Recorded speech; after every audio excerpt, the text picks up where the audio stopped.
We've got the top 10 fantasy baseball ads for this week coming up next on Beat the Odds. Don't go anywhere. Hello sports fans, welcome back to another episode of Beat the Odds. We are going to take a look at the top 10 ads for this week in baseball. This is week 14. If you like this type of content, please be sure to like the video, subscribe to the channel, and ring that notification bell so you will be notified whenever we drop an episode. Let's jump right into number 10, Ranger SUAREZ, 55% owned in leagues. Last week he had 7.1 innings pitched, 1 win, 8 strikeouts, 1.23 ERA, 0.68 whip. The left-hander has been making life difficult for some lineups here of late. Over the last 6 starts, all of them which are quality starts by the way, SUAREZ has only given up 6 total earned runs, and what's even more impressive is that he had games against the Dodgers, Diamondbacks, and Braves within that 6-game mix. Let's go to number 9. We have Royce Lewis, 45% owned, batting 5th in the lineup in Minnesota. Last week he posted 2 runs scored, 2 runs batted in, 400 average. Lewis has been bouncing around the lineup here of late. He batted cleanup a couple of times over the last 10 games. Looks like he may settle in at the number 5 spot here. He can run a little bit. He stole 84 bags in his career in the minor leagues. To number 8 we go. We got Hunter Harvey, 20% owned, 4.1 innings pitched here last week, 3 saves, 6 strikeouts, no ERA, 0.46 whip. Harvey seems to have taken over the reins from Kyle Finnegan over the last couple of weeks. He is blessed with a plus fastball, and he's got solid strikeout numbers, so it looks like Harvey should have the skill set to make this move a permanent thing. To number 7 we go. We've got Ha-SEONG Kim, 53% owned, batting first in the lineup in San Diego. Last week he had 2 runs scored, 2 homers, 5 runs batted in, 300 average. As mentioned, you're looking at the new leadoff man for the Padres, and I believe that San Diego's offense is a sleeping giant.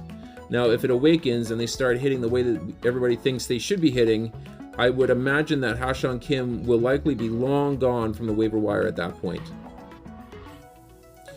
Let's go to number 6. We got BELLO, 59% owned. Last week he posted 7 innings, 5 strikeouts, 1.29 ERA, 0.43 whip. That was a start in Miami. Bello took a no-hitter into the 8th inning, and he took the hard luck loss. I think he allowed a couple of singles, and one of them came around to score. He has also posted 5 straight quality starts, and he's also featuring a new cut fastball to give hitters another pitch to worry about when they step up to the plate.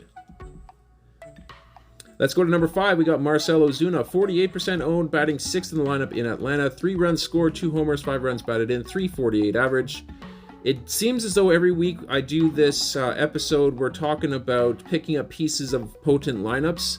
OZUNA is absolutely no exception. His bat is showing signs of life. He's now posting an 827 OPS for the season, and he's going to be the beneficiary of a ton of runs, run batted in opportunities here throughout the rest of this season. To number 4 we go. We've got Jordan Westburg, 46% owned, batting 8th in the lineup here in Baltimore. 2 runs scored last week, 2 runs batted in, 385 average. Prior to Westburg's call-up, he hit 295 with a 939 OPS and 18 homers and 268 at-bats in AAA. Westburg does have a little bit of swing and miss in his game, which is not really uncommon for young players, but he should be a good source of power hitting down in the middle or bottom half of that Baltimore lineup.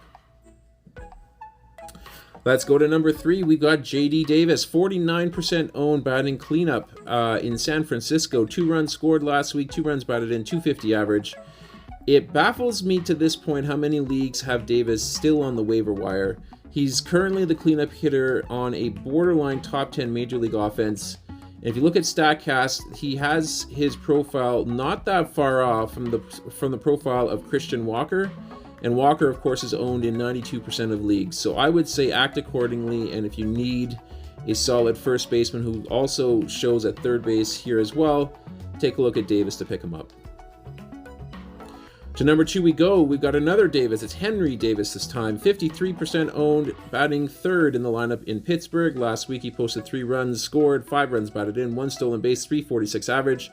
Henry Davis has been a flashy pickup this past week, course, he came in as a catcher, now has outfield eligibility, and he has carved out a spot at the number 3 hole in that lineup in Pittsburgh.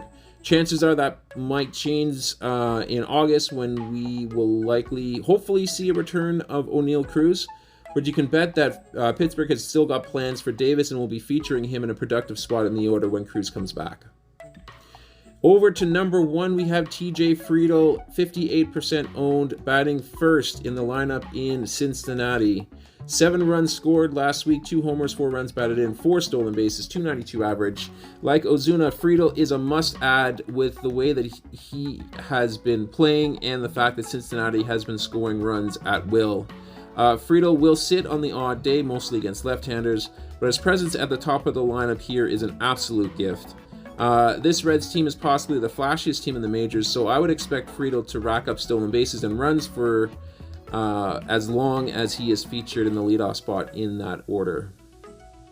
And that's going to do it here for this episode. I hope you guys enjoyed it. If you did, please leave a like on the video and subscribe to the channel, of course, for more content like this.